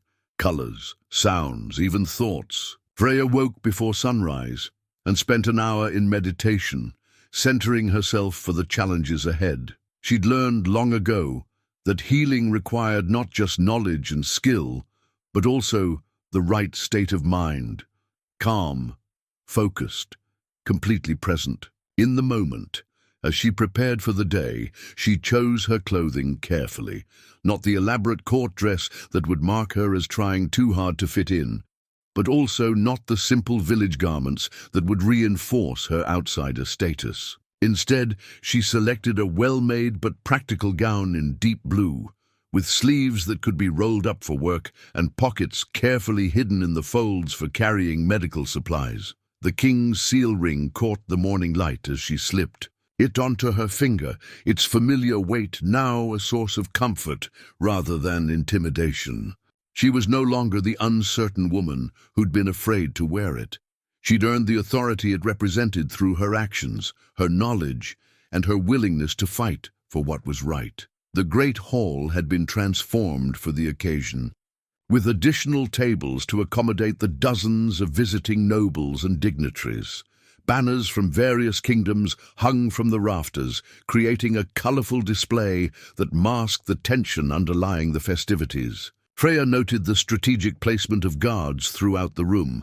Torvald was taking no chances with security, though she suspected the real threats would come from people already inside rather than external attackers. Chancellor Grimm presided over the formal ceremonies with his usual diplomatic smoothness, but Freya could see the strain in his carefully composed features. He was a man operating under enormous pressure, trying to juggle multiple conspiracies while maintaining his public facade of loyal service. The false treaty had clearly rattled him. She'd observed him checking and rechecking documents throughout the morning, obviously trying to verify details he couldn't quite trust. Lady Astrid played her role perfectly, maintaining her public persona as a frivolous noble, concerned primarily with fashion and gossip while keeping Freya informed of developments through subtle signals they'd arranged. A particular way of holding her wine goblet meant the assassins were in position. Adjusting her jewelry indicated changes in the timeline. Touching her hair warned of immediate danger. The medical crisis began as planned during the third course of the feast. It started with young Lord Garrett, the 16-year-old son of Duke Marvin, suddenly doubling over in apparent agony. His screams of pain cut through the conversation like a knife, sending servants scurrying and guests rising from their seats in alarm. Food poisoning, Master Aldrich announced after a brief examination, his diagnosis delivered with the confidence of someone accustomed to being the final authority on medical matters. Probably from tainted meat. We'll need to purge his system immediately, but Freya had observed Lord Garrett's symptoms carefully from her position at the high table, and what she saw didn't match food poisoning at all. The specific pattern of his pain, the way he held his body, the particular pallor of his skin.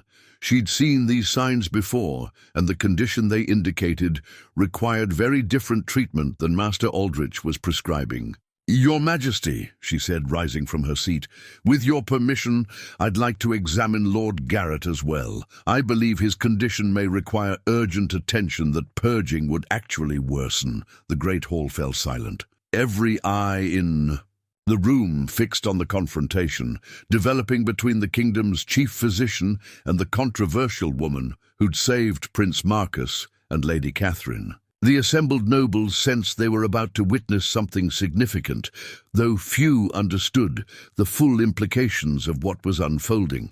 "I hardly think that's necessary," Master Aldrich replied stiffly. "The diagnosis is clear, and the treatment is standard procedure for such cases."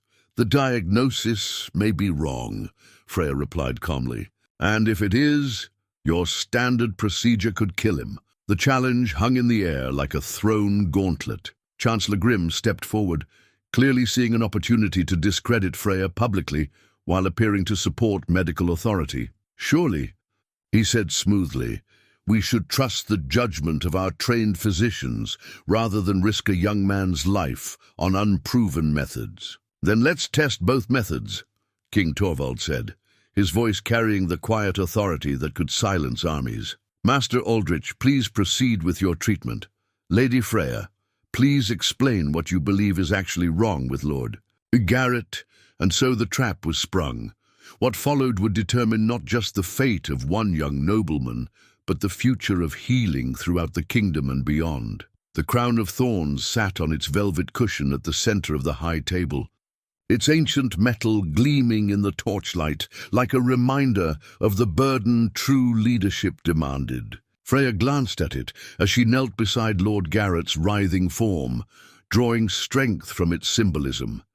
This moment would define not just her own fate, but the future of healing knowledge throughout the realm. Food poisoning presents with different symptoms, she announced clearly, her voice carrying to every corner of the now silent hall. Nausea and vomiting typically come first, followed by cramping. But Lord Garrett's pain began in his lower right side, and has intensified without the digestive symptoms that would accompany tainted food. Master Aldrich scoffed as he prepared his purging mixture. Rural superstitions have no place in proper medical diagnosis. The young man has consumed rich foods and wine. His body needs cleansing, not folk remedies. Then observe, Freya said, placing gentle hands on Lord Garrett's abdomen. Her examination was quick but thorough, checking for the specific signs that would confirm her suspicions. The pain is localized here, she pointed to a spot on his right side, and increases with pressure. His fever is rising, not falling as it would with simple food poisoning. This is appendix inflammation, a condition that will kill him if treated with purging. The gathered nobles pressed closer, fascinated despite themselves by this public display of competing medical theories.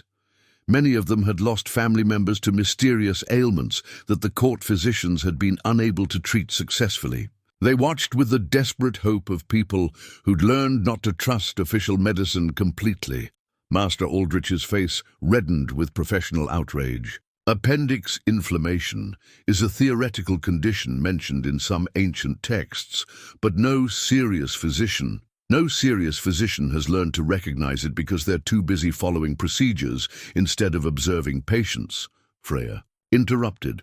Lord Garrett needs surgery to remove the inflamed appendix, and he needs it soon, or it will burst and poison his entire body. The word surgery sent a ripple of shock through the assembled crowd. Court physicians rarely performed operations, preferring less invasive treatments that carried smaller risks to their reputations. Surgery was considered dangerous, unpredictable, more likely to kill than cure. Absolutely not, Master Aldrich declared. I will not allow this woman to butcher a noble youth based on her primitive theories. Lord Garrett needs proper medical treatment, not barbaric cutting. King Torvald stepped forward, his presence commanding immediate attention. Lady Freya, are you certain of your diagnosis? As certain as I can be without opening him up to confirm, she replied honestly. But your majesty, every minute we delay makes the situation worse. If the appendix bursts, then you're willing to stake your life on this diagnosis, Chancellor Grimm interjected smoothly, because if Lord Garrett dies under your care, you'll face charges of murder. The trap within the trap revealed itself. They'd expected her to make exactly this diagnosis, counted on her proposing exactly this treatment.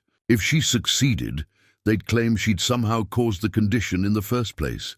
If she failed, they'd have grounds to execute her as a dangerous fraud. I'll stake my life on it, Freya replied without hesitation. But more importantly, I'll stake Lord Garrett's life on it, because that's what we're really gambling with here. The young man chose that moment to let out a scream of agony that seemed to come from his very soul. His father, Duke Marvin, pushed through the crowd, with tears streaming down his face. Please, he begged, both of you, anyone, just save my boy. I don't care about procedures or politics. Just save him. Master Aldrich moved forward with his purging mixture, but Lord Garrett's obvious deterioration gave even him pause. The young man's skin had taken on a greyish pallor that spoke of systemic failure, and his breathing had become rapid and shallow. He's going into shock, Freya announced. His appendix is about to burst if it hasn't already started. We have minutes, not hours. Proceed, King Torvald commanded. Master Edwin, assist Lady Freya. Master Aldrich, stand ready to provide whatever support is needed. What followed was the most intense medical procedure of Freya's career, performed in full view of an audience that included the most powerful people in the kingdom. Working on a table hastily cleared of feast dishes, with improvised instruments sterilized in wine and fire, she opened Lord Garrett's abdomen with steady hands, while Master Edwin provided assistance that proved invaluable. The appendix was, indeed, inflamed, swollen to nearly twice its normal size and beginning to show signs of impending rupture. A few more minutes, and it would have burst completely, flooding the young man's body cavity with infection that would almost certainly have killed him despite any treatment. "There," she said, as she carefully removed the diseased organ, holding it up for the assembled crowd to see. "This is what was causing his pain. Not food poisoning, not an imbalance of humors, but a specific physical condition that required specific physical treatment." The operation took less than an hour from start to finish, but the tension in the Great Hall made it feel like an eternity. When Lord Garrett's breathing finally stabilized and his color began to return to normal, the collective sigh of relief was audible throughout the room.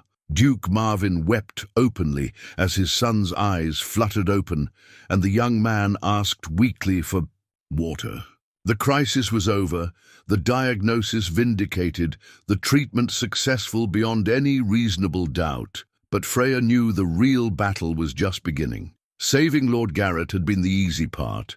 Now came the political and professional consequences of proving that the established medical system was not just wrong, but dangerously, lethally wrong. Master Aldrich stood at the edge of the crowd, his face a mask of professional outrage and personal humiliation. Chancellor Grimm watched from across the room with calculating eyes, clearly reassessing his strategy in light of this unexpected development. The foreign dignitaries whispered among themselves, no doubt reporting to their own kingdoms that Drakmor possessed medical knowledge that exceeded anything they'd seen elsewhere. And through it all, the crown of thorns sat on its cushion, reminding everyone present that true leadership sometimes required making choices that went against convention, that challenged authority, that put results above protocols. The wedding circlet lay in its presentation box beside the crown of thorns, its simple silver band catching the firelight like a promise of new beginnings. But before there could be weddings or celebrations, there would have to be a reckoning with the enemies who had revealed themselves too clearly to retreat. The assassination attempt came, as Freya had expected, within an hour of Lord Garrett's successful surgery. The assassins were professionals. She had to give them credit for that. They waited until the crowd's attention was focused on the young man's recovery, until the guards had relaxed their vigilance, until she was momentarily separated from King Torvald and her other protectors. The attack came from 3 directions. Simultaneously, coordinated with military precision, 2 men approached from the sides, while a third came from behind, all of them dressed as servants and carrying weapons concealed beneath their livery. If not for the warning system Astrid had arranged, a specific pattern of conversation that alerted Freya to imminent danger, they might have succeeded. Instead, they found themselves facing not just Freya, but Master Edwin with a surgeon's knife, Marta with a kitchen cleaver, and Sister Beatrice wielding a heavy candlestick with surprising expertise. The resulting fight was brief, but vicious, ending when King Torvald arrived with a contingent of his personal guard. "Alive!" he commanded as his soldiers surrounded the surviving assassins. "I want them alive to answer questions." The interrogation that followed revealed everything Freya and her allies had suspected, and more. The assassins had been hired by agents of the Order of the Closed Hand, working through Chancellor Grimm and with the knowledge of several neighboring kingdoms. The plot extended far beyond simple political rivalry. It was part of a coordinated effort to prevent any kingdom from developing medical capabilities that might threaten the Order's monopoly.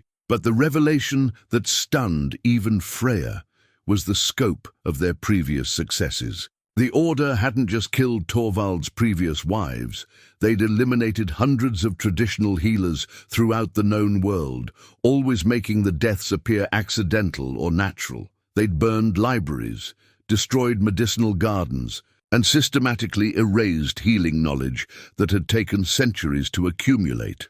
Why? Torvald demanded, as Chancellor Grimm was brought before him in chains. Why betray your own kingdom for foreign gold? Grimm's mask of diplomatic courtesy had finally cracked completely, revealing the bitter, calculating man beneath. Because your kingdom was becoming too strong, he replied with defiant honesty. Because that woman's knowledge represented a threat to the natural order. Because some changes are too dangerous to allow. Whose natural order? Freya asked quietly.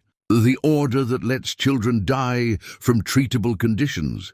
The order that keeps people sick so they'll need expensive physicians. The order that values political control over human life. The order that maintains stability, Grimm shot back. Do you think you're the first village witch to demonstrate some folk remedy that works better than proper medicine? Do you think the order hasn't dealt with dozens like you over the years? Then why are you so afraid of me? Because you're not just a village witch, Grimm admitted with grudging respect. You're a village witch with royal backing, with the resources to spread your knowledge, with the political protection to challenge our authority openly. You represent something we've worked decades to prevent, the return of uncontrolled healing. Knowledge. The confession sealed his fate and that of his co-conspirators. Lady Astrid's carefully documented evidence, combined with the testimonies of the captured assassins, provided more than enough proof of treason to justify the executions that followed. Master Aldrich, faced with overwhelming evidence of his complicity, chose exile over execution, fleeing the kingdom rather than face judgment for his role in the conspiracy. But the victory came at a cost. The great hall, where Freya had first been mocked, now hosted executions rather than celebrations. The feast that should have celebrated unity and prosperity had been transformed into a grim demonstration of justice. The foreign dignitaries who should have been impressed by Drakmor's strength instead witnessed the exposure of deep corruption within the kingdom's highest levels. Was it worth it? Master Edwin asked, as they watched Chancellor Grimm's body being removed from the courtyard where he'd been hanged for treason. Ask me in 10 years, Freya replied, when children are growing up healthy because their mothers know how to treat fever properly, when women aren't dying in childbirth because midwives have access to proper training, when people don't have to choose between bankruptcy and medical care because healing knowledge is available to everyone. King Torvald joined them at the window, his face showing the strain of the past few days.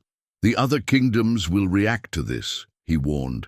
When word spreads that we've executed agents of the Order of the Closed Hand, they'll see it as a declaration of war against their own medical establishments. Then we'd better be prepared to win that war, Freya said, because backing down now means abandoning everyone who depends on us to protect healing knowledge. And if we can't win? If they unite against us, use armies instead of assassins? Freya looked out at the courtyard, where servants were cleaning up the aftermath of the day's violence.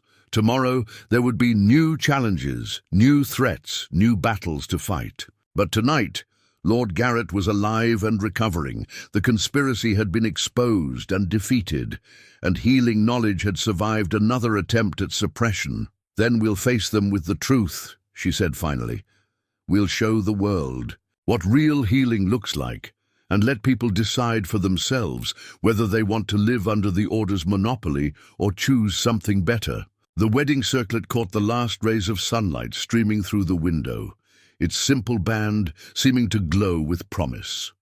Tomorrow would bring new responsibilities, new dangers, new opportunities to prove that wisdom could triumph over ignorance, that healing could overcome harm, that a woman once dismissed as worthless could indeed change the world.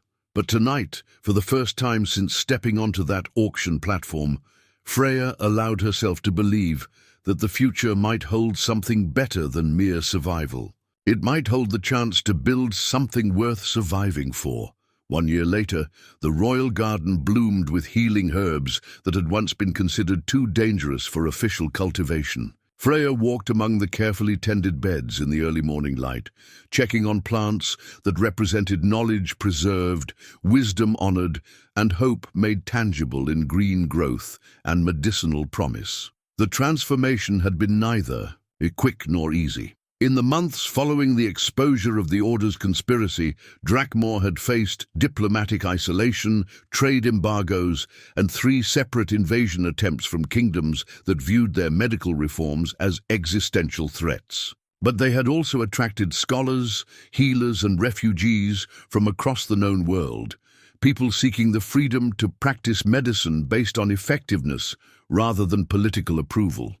Prince Marcus, now 9 years old and healthy as any child could be, came running through the garden paths with the boundless energy that proclaimed his complete recovery from the poison that had nearly killed him 2 years earlier. He'd become something of a symbol within the kingdom, proof that the new ways worked better than the old, that children could thrive when treated by people who actually understood healing. "Lady Freya," he called out, using the title he'd insisted on even after her marriage to his uncle had made her queen. "Master Edwin says you wanted to see the new students today?" "I do indeed," Freya replied, brushing soil from her hands as she prepared to return to the castle.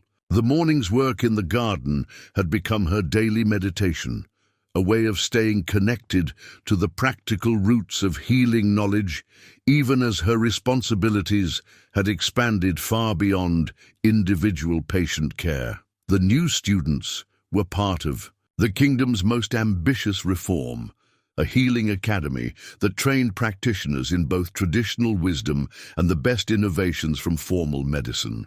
Young women and men studied side by side, learning to combine empirical observation with systematic theory, practical skill with analytical thinking. It was exactly the kind of integration that the Order of the Closed Hand had worked so hard to prevent. Master Edwin met her at the Academy's main hall, his face bright with the enthusiasm that had transformed him from a reluctant court physician into one of the kingdom's leading advocates for medical reform. 37 new applicants this month, he reported, including 12 from foreign kingdoms whose rulers are reconsidering their relationships with the Order. Any trouble from the established physicians? Less than you might expect. Word has spread about Lord Garrett's recovery, Lady Catherine's testimony, Prince Marcus's continued health. It's becoming harder to argue with results. Some of the older practitioners are even asking to observe our methods. They walked through classrooms where students practiced everything from surgical techniques to herbal preparation, from diagnostic observation to the psychological skills that helped patients heal. The integration of knowledge that had once been artificially separated was producing healers with capabilities that exceeded anything either tradition could have achieved alone. "There's news from the border kingdoms," Edwin continued as they toured the facilities. "King Harold of Velthorn has quietly dismissed 3 of his court physicians and hired 2 graduates from our academy. The trade embargo is collapsing because too many people want access to our training methods, and the Order of the Closed Hand fragmenting. When their conspiracy was exposed here, it triggered investigations in other kingdoms. Turns out that once people started looking, there were uncomfortable questions everywhere. Too many unexplained deaths among traditional healers, too many medical failures blamed on patient weakness rather than treatment inadequacy." In the afternoon, Freya held her weekly audience for citizens seeking medical advice or treatment. It was a practice that had horrified the surviving court nobles when she'd first instituted it. Queens didn't treat commoners' ailments personally, but it had become one of her most popular and effective reforms, demonstrating that healing knowledge belonged to everyone, not just those who could afford expensive physicians. Today's patients included a pregnant woman worried about complications. In her previous pregnancies, an elderly man with joint pain that traditional remedies hadn't helped, and a young mother whose baby suffered from digestive problems that were affecting the child's growth. Each case represented the kind of practical healing work that had always been Freya's calling, even when she'd never imagined it might be performed in a royal palace. As evening approached, she returned to the private chambers she shared with Torvald, where the king was reviewing diplomatic correspondence by the light of oil lamps. The past year had aged him, but in good ways. The constant worry and suspicious tension had been replaced by the confident weariness of someone who'd fought difficult battles and won. "How did the negotiations with Ironhold proceed?" she asked, settling into the chair beside his desk. "Better than expected. Prince Regent Marcus is apparently more pragmatic than his reputation suggested. When 3 of his nobles recovered from conditions that his court physicians couldn't treat, using methods learned from our academy graduates, he became very interested in normalization." "And the other kingdoms?" Mixed responses. Some are doubling down on supporting what remains of the order, claiming our reforms represent dangerous radicalism that threatens social stability. Others are quietly sending students to study here while maintaining official disapproval. He set aside the correspondence and turned to face her fully. "But the momentum is clearly in our favor. Ideas that work tend to spread regardless of political opposition." Through the window, they could see lights from the Healing Academy, where students were attending evening lectures on advanced techniques. Beyond that, the glow from workshop windows marked the homes of citizens who'd learned enough. Basic medical skills to treat their family's common ailments without requiring expensive consultations. "Do you regret it?" Freya asked.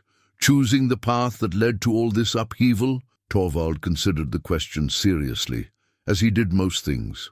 "I regret the people who died because of the conspiracy. I regret that it took so long to recognize how much damage the order was causing.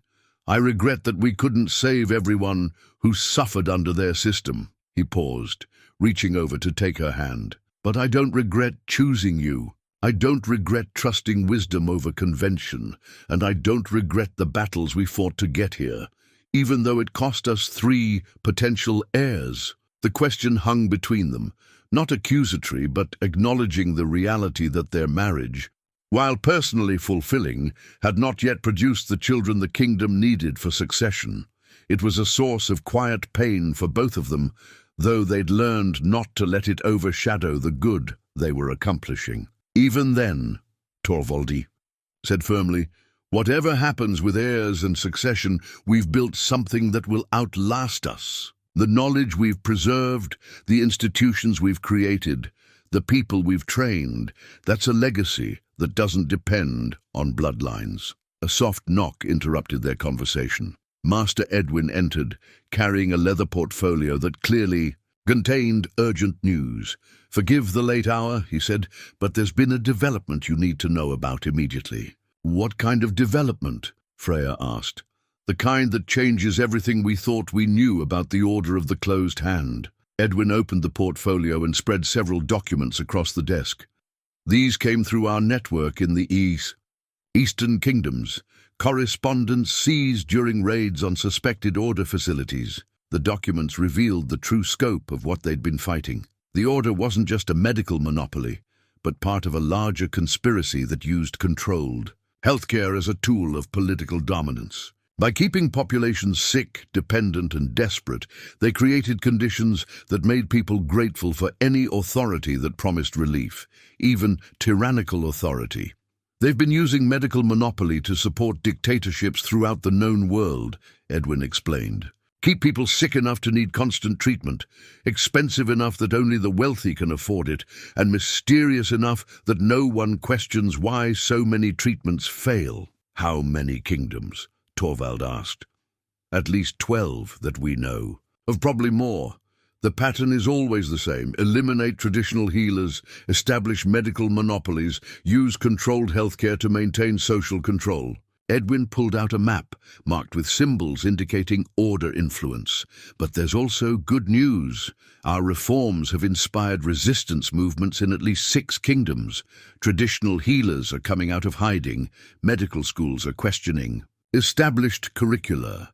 Rulers are starting to ask uncomfortable questions about why their subjects are so much sicker than ours. Freya studied the map, tracing the spread of both order influence and the growing resistance to their control. We're not just reforming medicine, she realized. We're threatening the foundation of how power works in half the known world, which explains why they've been so desperate to stop us, Torvald added grimly, and why they won't give up easily. No, Edwin agreed, but they're fighting a losing battle now. Ideas that work spread naturally, and healthcare that actually heals is more attractive than healthcare that maintains dependence. We just have to survive long enough for the momentum to become unstoppable. As Edwin departed with promises to continue monitoring the situation, Freya and Torvald sat in contemplative silence. The magnitude of what they'd stumbled into and what they'd achieved was almost overwhelming. "Did you ever imagine it would become this big?" Torvald asked. "When I was standing on that auction platform, thinking my life was over." Freya smiled. "At the memory. I was hoping to survive the week. I never imagined I might help overturn the medical systems of multiple kingdoms. And if you'd known, if you'd understood the full scope of what choosing you would unleash." Freya looked out at the lights scattered across the kingdom, homes where children slept peacefully because their mothers knew how to treat fever, workshops where healing supplies were prepared by people who understood their proper use, the academy, where tomorrow's healers were learning to combine wisdom with knowledge. "I'd have been terrified," she admitted, "but I'd have done it anyway. Some fights are worth having, even when you don't know if you can win them." Later that night, as she made her final rounds through the royal garden, Freya reflected on the strange journey that had brought her from shame and dismissal to this moment of quiet triumph. The plants around her, herbs that had once been forbidden, techniques that had been suppressed, knowledge that had nearly been lost, represented more than medical supplies. They represented hope made tangible, wisdom preserved against all odds, the stubborn refusal to let ignorance triumph over truth. Tomorrow would bring new challenges, new enemies, new battles in the ongoing war between healing and harm. But tonight, in this garden where ancient knowledge grew alongside innovative techniques, where traditional wisdom informed modern practice, she allowed herself to feel something she hadn't experienced since childhood. The deep satisfaction of work well done, of purposes fulfilled, of a life lived in service to something greater than survival. The woman who'd once been mocked as worthless now tended a garden that would feed the future's healers. The knowledge that had been dismissed as primitive superstition now informed medical practice throughout the known world. The hope that had seemed impossible on that auction platform had grown into institutions, movements, and changes that would outlive everyone who'd participated in their creation. As she returned to the castle, Freya touched the simple silver circlet that had replaced the king's seal ring as her most precious possession. It represented not just marriage or queenship, but partnership in the truest sense. Two people who'd found each other across impossible odds and built something neither could have achieved alone. The future remained uncertain, filled with enemies who wouldn't surrender easily and challenges they couldn't yet imagine. But for the first time in her life, Freya faced that uncertainty without fear. She'd learned that dismissed women could change the world, that authentic knowledge could triumph over institutional ignorance, and that hope, properly tended, could grow into anything. The healing herbs rustled in the evening breeze, their medicine scented. Promise carried on air that would soon spread their seeds to distant gardens, distant kingdoms, distant futures where healing knowledge would flourish because someone had refused to let it die.